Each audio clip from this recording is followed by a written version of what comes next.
Le roi Salomon a dit: jouis donc du bien-être, et voici, cela aussi est vanité. Ecclésiaste 2, 1, 2.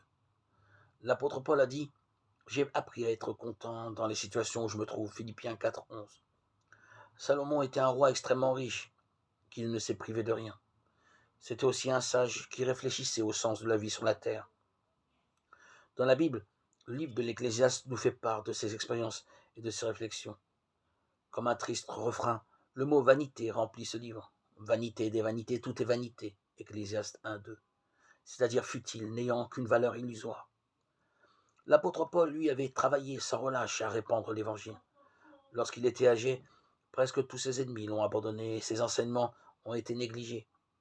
Enchaîné au fond d'une prison romaine à cause de sa foi, Paul était pourtant heureux. Il écrit: réjouissez-vous toujours dans le Seigneur. Philippiens 4, 4. Salomon éprouve de l'amertume et une grande insatisfaction. Chez Paul, rien de tel, mais une joie intérieure réelle, durable et profonde.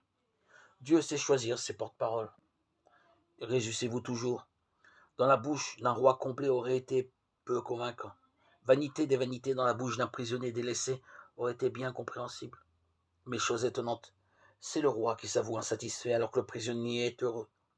Salomon a cherché le bonheur sur la terre et il est resté sur sa faim. Paul a trouvé sa joie en Jésus-Christ, monté au ciel. Ce prisonnier heureux nous livre son secret. Je considère toute chose comme une perte à cause de l'excellence de la connaissance du Christ Jésus, mon Seigneur, et j'estime comme des ordures, afin que je gagne Christ. Philippiens 3, 8.